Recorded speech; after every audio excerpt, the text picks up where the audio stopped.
Hey guys, எல்லாரும் போட்டுருக்கீங்க. So இந்த video நம்ம என்ன பண்ண போகிறோம்னு பார்த்தீங்கன்னா ஒரு எக்ஸ்பெரிமெண்ட் தான் யூஸ் பண்ண போகிறோம். ஸோ அந்த எக்ஸ்பெரிமெண்ட் பண்ணும்போது நீங்கள் ரொம்ப ப்ரிகாஷன்ஸோடு ட்ரை பண்ணணும். ஸோ அவங்க பண்ணலாம்.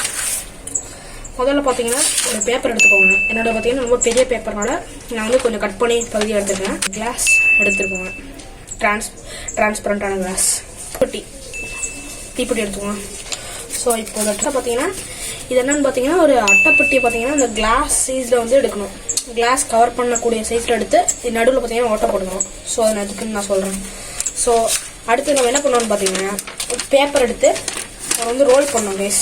கரெக்டாக ஓட்ட வர மாதிரி ரோல் பண்ணோம் கைஸ். ஸோ இந்த மாதிரி ரோல் பண்ணிட்டீங்களா? ரோல் பண்ணதுக்கப்புறம் இதை பார்த்தீங்கன்னா நல்லா சுருட்டி வச்சு மேலே எடுத்து நல்லா சுருட்டணும். இந்த ஆகும்.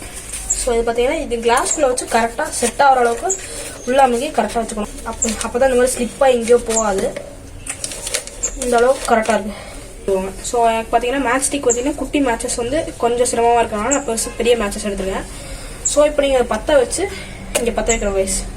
ஓகே, பண்ணிடலாமா? 3, 2, 1 பற்றிச்சு கைஸ்.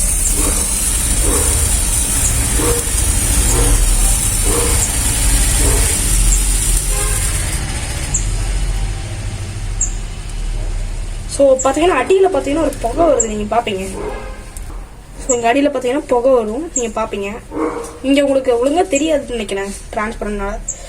ஸோ கொஞ்சம் வெயிட் பண்ணுவோம். ஸோ இப்போ பார்த்தீங்கன்னா இப்போ உங்களுக்கு தெரியும்னு நினைக்கிறேன். கொஞ்சம் புகை வந்து நல்லா நிறந்திருக்கும் உங்களுக்கு தெரியும்.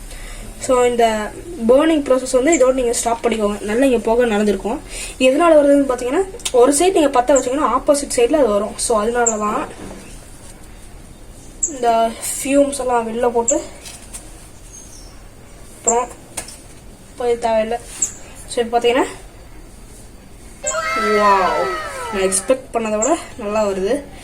அந்த கேமரா தெரியுதா இல்லையா தெரில, இதை ஒரு இதில் பண்ணால். ஸோ எஸ் நல்லா இருக்கும்னு நினைக்கிற எக்ஸ்பெரிமெண்ட். ஸோ அவ்வளோதான் இந்த வீடியோ. உங்களுக்கு இந்த மாதிரி நிறைய எக்ஸ்பெரிமெண்ட்ஸ் வேணும்னா மறக்காமல் கமெண்ட் பண்ணுங்கள், லைக் பண்ணுங்கள், ஷேர் பண்ணுங்கள், சப்ஸ்கிரைப் பண்ணுங்கள். பாய்.